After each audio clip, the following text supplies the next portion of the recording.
Dan itu harus jadi kebanggaan kita, Pak. Dan kita harus punya rasa ketersinggungan kalau itu ingin diacak-acak gitu. Saya bilang terus terang diacak-acak. Kenapa? Nanti akan ada dalilnya. Saya katakan yang mimpin dunia sekarang siapa? Yahudi, Pak. Nanti saya jelaskan Yahudi karakternya kayak apa. Lihat itu kaum musyrikin di Xinjiang, ya, betapa zolimnya mereka. Masjid-masjid di Xinjiang sekarang dibakar-bakarin, Pak. Kita nggak tahu, nggak nyampe beritanya ke kita, kecuali bagi mereka yang dapat beritanya gitu. Jahat mereka, Pak. Musyrik Yahudi itu jahat. Dan ini Allah yang ngomong, ya, bukan saya yang ngomong.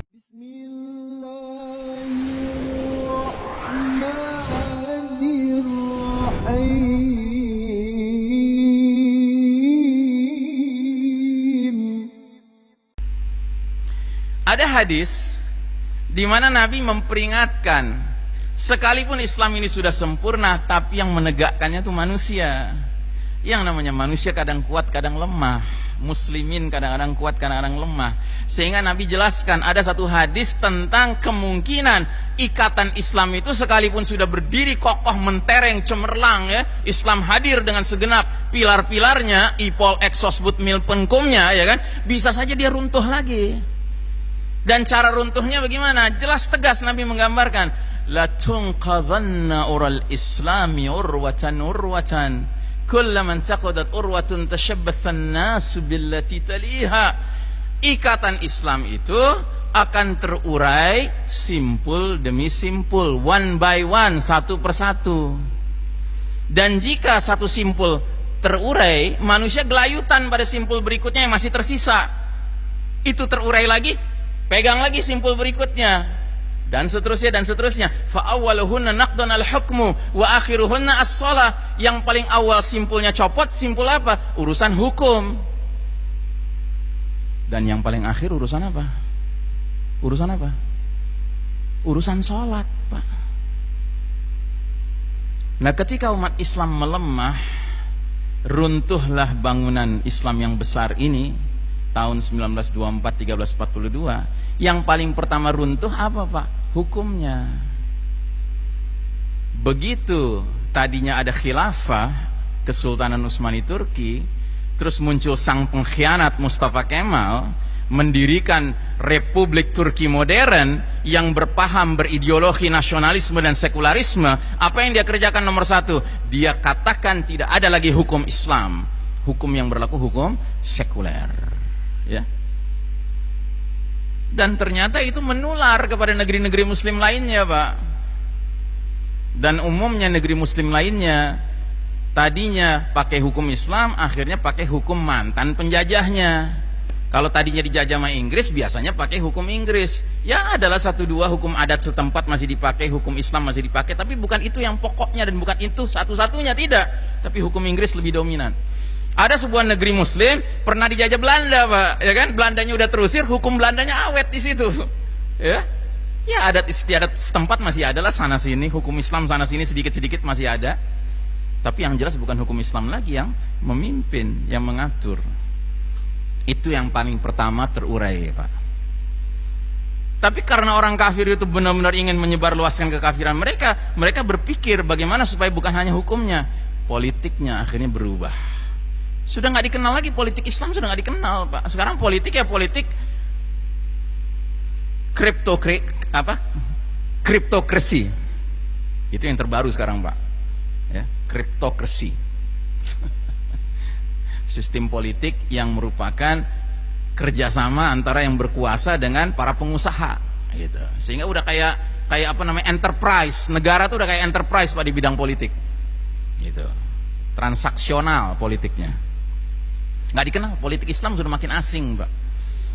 Kan politik Islam diantara ciri khasnya apa? Nggak ada tuh orang nawar-nawarin dirinya, pilih saya jadi pemimpin. Nggak ada. Itu nggak dikenal dalam Islam. Karena dalam Islam itu kesadaran memimpin itu kesadaran tanggung jawab dunia akhirat. Sehingga biasanya orang jadi pemimpin dalam sebuah sistem Islam itu harus dipaksa, Pak, sama orang-orang yang sangat yakin ini orang layak jadi pemimpin.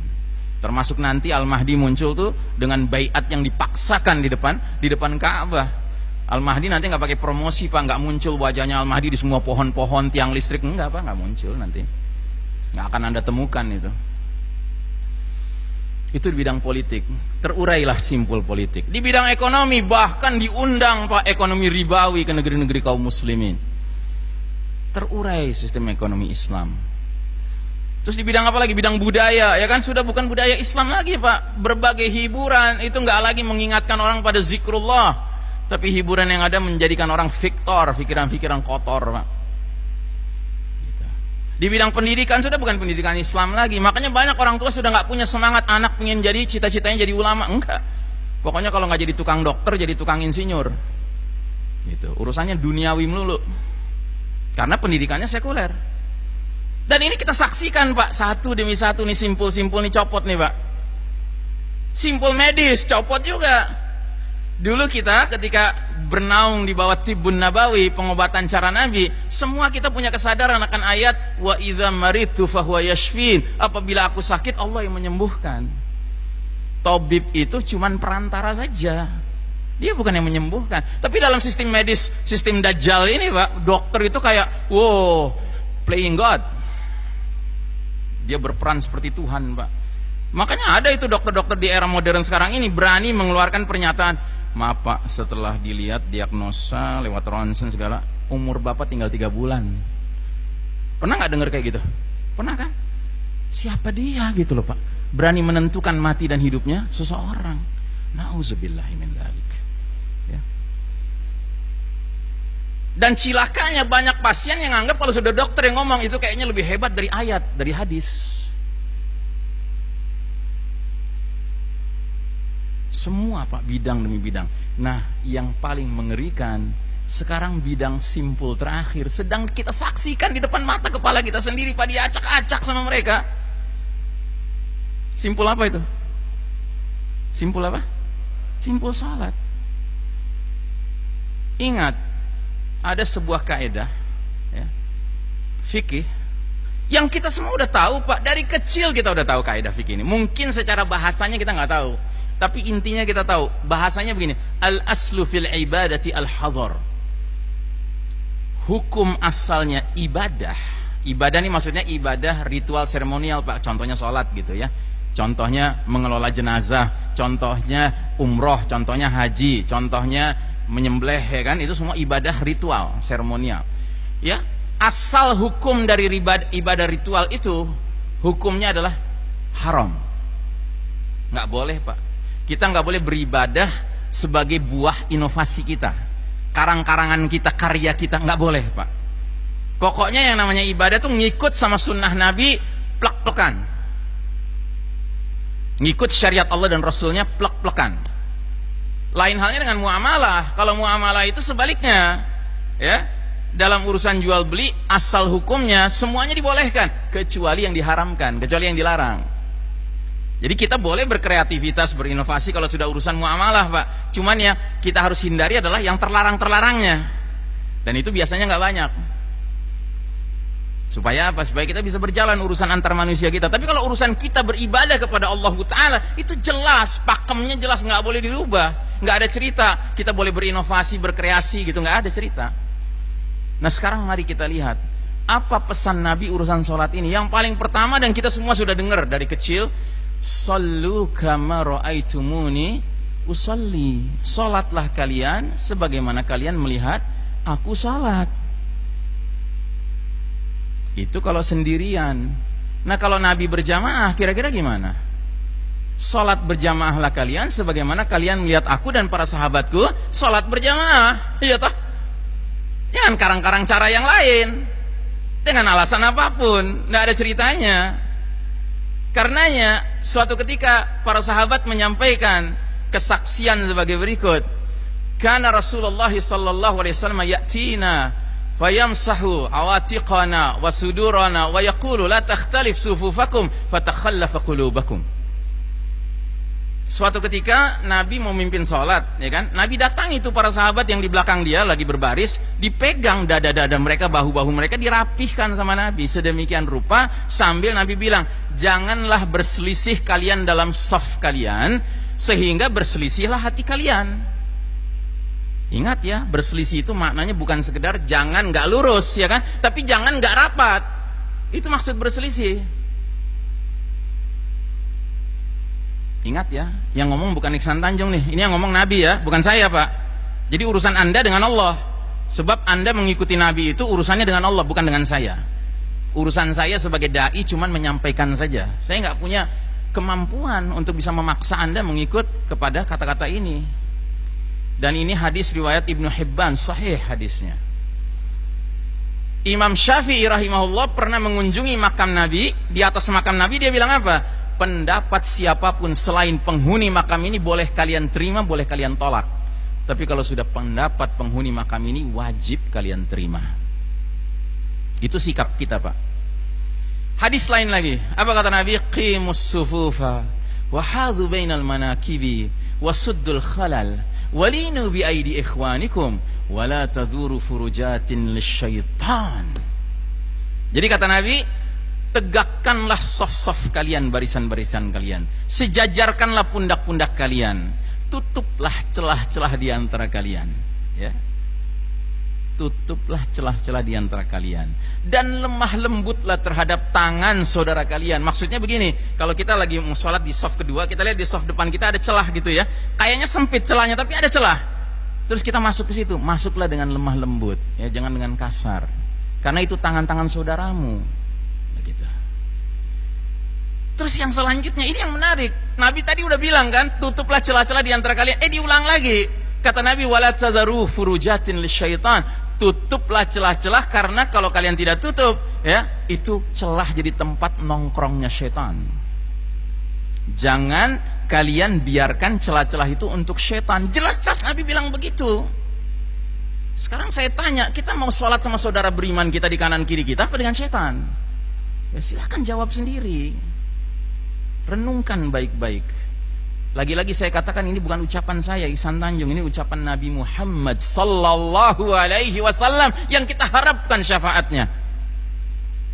Ini hadis sahih riwayat Abu Daud, ya. Bahkan yang berikutnya ini lebih mengerikan lagi. Apa kata Nabi? Wa man shalla saffan wa man wasala saffan wasalahu Allah wa man qata'a saffan qata'ahu Allah. Barang siapa menyambung saf, Allah sambung dia. Barang siapa memutus saf, Allah putus dia. Bayangkan, sambung dan putus ini urusan apa? Urusan rahmat, urusan silaturahim. Kan alangkah ruginya kita merasa sudah sholat nih berjamaah nih, ya kan? Sampai rumah alhamdulillah tadi dirahmati Allah saya, gitu. Padahal nggak dirahmati. Karena apa? Karena memutus saf. Gitu. Terus yang berikutnya apa kata Nabi? Ala tasuffuna kama tasufful malaikatu inda rabbiha. Tidakkah kalian bersaf berbaris sebagaimana para malaikat berbaris bersaf di depan Rabb mereka? Kan para sahabat bingung, gimana itu para malaikat bersaf berbaris di depan Allah Ta'ala? Dijelaskan sama Nabi, yutimmuna as-sufufal awwal wa yatarassuna fis saf. Mereka berlomba ingin di saf yang terdepan, dan mereka saling menempel, saling merapat satu dengan lainnya. Jadi Nabi itu bangga sekali kalau melihat umatnya meniru para malaikat sholat atau bersaf sebagaimana para malaikat bersaf. Itu bangga. Dan itu harus jadi kebanggaan kita Pak. Dan kita harus punya rasa ketersinggungan kalau itu ingin diacak-acak gitu. Saya bilang terus terang diacak-acak. Kenapa? Nanti akan ada dalilnya. Saya katakan yang mimpin dunia sekarang siapa? Yahudi Pak. Nanti saya jelaskan Yahudi karakternya kayak apa. Nah jadi sayang ini nggak ada slide-nya, nggak bisa tampil. Saya memperlihatkan di sini. Kok jadi mirip ya? Kok jadi mirip? Gitu loh. Di sebelah kiri umat Islam, sholatnya sekarang ini sujudnya mirip kayak yang di sebelah kanan pakai baju-baju oranye gitu. Itu kok jadi mirip sekarang? Berjauhan gitu lah. Dan itu bukan hanya saat sujudnya saja, saat berdirinya juga gitu, ya kan mirip, berjauhan. Padahal kita dulu ya sholatnya tuh begini, rapet, rijalan, wanisaan, baik yang laki-laki maupun yang perempuan, rapet kita Pak sholat. Ada kayak kesadaran gitu, semakin kita rapat, ruh jamaahnya itu terasa gitu. Makanya tadi di awal sekali kata Nabi apa? Kata Nabi, janganlah berselisih dalam shaf kalian sehingga berselisih hati kalian. Saya tidak tahu menurut Anda, tapi menurut saya belakangan ini tahun 2020 ketika umat Islam berubah cara sholat berjamaahnya, itu terasa agak lebih renggang Pak hati kita. Kayaknya tegur-teguran aja juga malas gitu. Senyum aja nggak kelihatan, lawang ditutup, gitu. Nggak kelihatan tuh senyum. Gitu. Salaman dilarang, ajib. Ya. Dan ingat ya Pak, urusan-urusan seperti ini bukan urusan dalam sholat saja Pak, ini urusan bersosialisasi gitu loh. Ini urusan manusia tuh makhluk sosial Pak. Manusia itu makhluk sosial. Dan ciri makhluk sosial itu apa? Mereka merasa perlu berinteraksi, perlu berjabat tangan, perlu saling bersenyum, perlu saling berdekatan untuk bekerja sama. Itu sudah naturalnya begitu Pak. Fitrahnya manusia itu begitu. Makanya menurut hemat saya, ini urusannya bukan urusan sekedar mau ngacak-ngacak sholat. Dan ini bukan sekedar Pak ngacak-ngacak sholat ya kan. Ini dahsyat ini. Tetapi ini urusannya adalah mau membuat umat manusia kebanyakan meninggalkan fitrahnya. Fitrah bahwa dia makhluk sosial yang membutuhkan untuk keluar rumah, membutuhkan berinteraksi dengan orang lain, bekerja sama, akrab. Itu biasa begitu. Justru kalau kita terus-menerus distancing satu sama lain, baik dalam sholat ya maupun di luar sholat, kita ini menjadi kumpulan inhuman humans gitu loh. Manusia-manusia yang nggak manusiawi. Sadar nggak sih itu Pak? Ya nggak tahu ya, itu sih pendapat saya. Tapi juga saya pendapat ini berdasarkan apa yang saya baca dari berbagai kitab-kitab, termasuk kitab-kitab sosiologi, kitab psikologi. Memang begitu adanya. Gitu. Tapi kok sekarang kita rame-rame disuruh menjadi inhuman gitu? Ya. What's going on? Apa yang sedang terjadi ini? Tampaknya ini ada sebuah rancangan besar ini. Ya. Ini urusannya sudah bukan urusan virus lagi nih kelihatannya. Nah, jadi saudaraku rahimakumullah, dalam surat Al-Maidah 82, apa kata Allah? Latajidanna asyaddan nasi adawatan lilladzina amanu yahuda walladzina asyraku. Sungguh engkau Muhammad akan temukan orang-orang yang paling hebat permusuhannya kepada kaum beriman adalah kaum Yahudi satu dan kaum musyrikin dua. Ini dua kaum ini Pak, dahsyat permusuhannya kepada kita. Lihat itu kaum musyrikin di Xinjiang, ya betapa zolimnya mereka. Masjid-masjid di Xinjiang sekarang dibakar-bakarin Pak. Kita nggak tahu, nggak nyampe beritanya ke kita, kecuali bagi mereka yang dapat beritanya. Gitu. Jahat mereka Pak. Musyrik Yahudi itu jahat. Dan ini Allah yang ngomong ya, bukan saya yang ngomong. Jangan bilang, wah Ustadz Ihsan ngajarin rasialisme. Bukan rasis ini. Ini Allah yang ngomong. Berani Anda tuduh Allah rasis? Nauzubillahi min dzalik. Ya. Nah, terus kata Nabi apa tentang kaum Yahudi ini? Nabi bilang dalam sebuah hadis, innal yahuda qad saimu dinahum. Sesungguhnya kaum Yahudi itu udah bosan sama agama mereka. Wahum qaumun hasadun, dan mereka itu kaum yang hasadnya luar biasa, terutama kepada umat Islam dalam 3 perkara. Jadi hasadnya kaum Yahudi kepada kita Pak, itu dalam 3 urusan Pak. Urusan pertama apa? Raddis salam. Kebiasaan umat Islam kalau saling berjumpa ngucapin assalamualaikum, dijawab raddus salam, dibalas alaikumussalam. Itu geram betul itu Yahudi ngeliat kita Pak. Yahudi paling gak suka ngeliat umat Islam itu saling berukhuwah, saling berkasih sayang, saling membagi senyumnya, makanya ditutup Pak, ya kan? Saling berjabat tangan, makanya dilarang gitu, nularin nanti, ya kan? Padahal kata Nabi dalam sebuah hadis, 2 muslim saling berjumpa, mereka jabatan tangan, ya kan? Selama itu rontok tuh dosa-dosa di antara mereka. Masya Allah Ta'ala. Satu. Yang kedua, ya, yang mereka sangat hasadi kepada kita, iqamatus sufuf, dalam kedisiplinan umat Islam dalam menegakkan saf-saf salat mereka. Wow, itu mereka geram sekali Pak. Anda pernah tahu ada sebuah video seorang mantan komandan militer Amerika Serikat diwawancari sama seorang muslim. Si muslim ini nanya, Pak Komandan, kalau Anda punya prajurit sebanyak 1 juta orang, mereka tadinya berantakan entah di mana gitu kan, tiba-tiba Anda disuruh bikin mereka dalam satu barisan yang rapih gitu, kira-kira butuh berapa lama itu 1 juta orang? Maka dia membayangkan gitu kan, 1 juta murid-murid dia atau prajurit-prajurit dia. Ingat ya, prajurit militer nih Pak, udah terlatih gitu kan. Akhirnya dia bilang, ya kira-kira 1 bulan lah waktu diperlukan. Terus sama si muslim ini diperlihatkan video tentang orang sedang haji di tanah suci di Mekah, ya. Haji normal ya, bukan haji nggak normal. Haji normal yang rame itu Pak. Itu kan haji normal tuh, yang sekarang nggak normal. Gitu. Itu lagi rame yang tawaf, ada yang lagi duduk doa, ada yang lagi sholat gitu ya. Terus tiba-tiba azan berkumandang, yang bertawaf berkurang jumlahnya, tapi masih ada yang tawaf. Tiba-tiba qomat berkumandang, tahu-tahu dalam 2 menit rapi semua. Bengong itu komandan tuh, bengong dia. Dan itu jumlahnya kan sampai 1 juta, Pak. Ya. Dan jadi Yahudi itu paling geram sama kita, Pak, dalam urusan apa? Kedisiplinan kita menegakkan ya salat kita, saf-saf kita, rapatnya dan lurusnya. Dan yang ketiga, mereka itu hasad sama kita dalam hal apa? Wa qaulihim khalfa imamihim fil maktubati amin. Ucapan kaum muslimin di belakang imam salat mereka dalam salat-salat wajib mereka yaitu kalimat amin.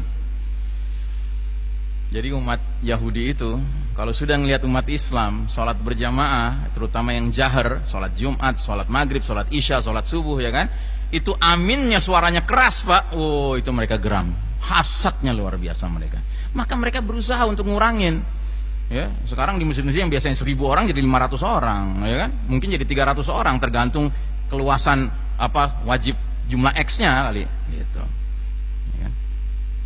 Siapa yang senang? Yang senang Yahudi, Pak.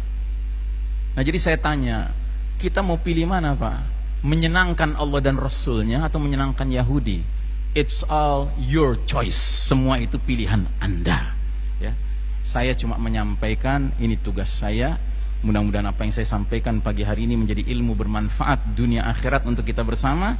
Dan saya berharap kita semua tetap berhak menerima air telaga Nabi Muhammad SAW, tetap menerima syafaat Nabi Muhammad SAW. Tapi itu semua berpulang kepada seberapa jauh kita tetap mau menjalankan sunnah Nabi, terutama di era ayyamus sabr, hari-hari yang menuntut kesabaran sekarang ini. Yang kata Nabi, kalau ada muslim di zaman seperti itu tetap mau menjalankan kebaikan satu saja sesuai sunnahku, maka nilai amalnya kayak amal 50 orang, Pak. Amal mereka apa amal kami ya Rasulullah? Ya 50 orang kalian. Masya Allah Ta'ala. Ya, fastabiqul khairat falyatanafasil mutanafisun. Berlomba-lombalah dalam kebaikan. Ya, hidup kita cuma sekali, Pak. Ya, jangan kita biarkan diri kita tersia-sia waktu kita, ibadah kita, amal soleh kita. Ya, mari jadi hamba-hamba ya yang tidak imma'ah. Imma'ah itu artinya asal ikut saja. Tetapi jadilah hamba-hamba Allah yang tetap mempunyai pendirian, mempunyai prinsip. Sebelum saya tutup, saya umumkan bahwa di depan ada anak saya yang menjaga sebuah stand menjual buku-buku tentang akhir zaman. Kalau ada di antara Anda yang tertarik, silahkan bisa dibeli ya. Demikianlah, lebih kurangnya sekali lagi saya menyampaikan mohon maaf kalau ada yang kurang pas di hati Anda atau di telinga Anda. Tetapi kalau ada kebenaran itu datang dari Allah, bukan dari saya. Ikutilah kebenaran itu tanpa ragu sedikit pun karena itu dari Allah. Tapi kalau ada kekeliruan itu dari saya ya. Jangan Anda ikuti karena kekeliruan itu pada hakikatnya tidak boleh menjadi dosa jariah bagi saya ya. Demikianlah aqulu qauli hadza fastaghfirullah li wa lakum wa sallallahu ala nabiyyina Muhammadin wa ala alihi wa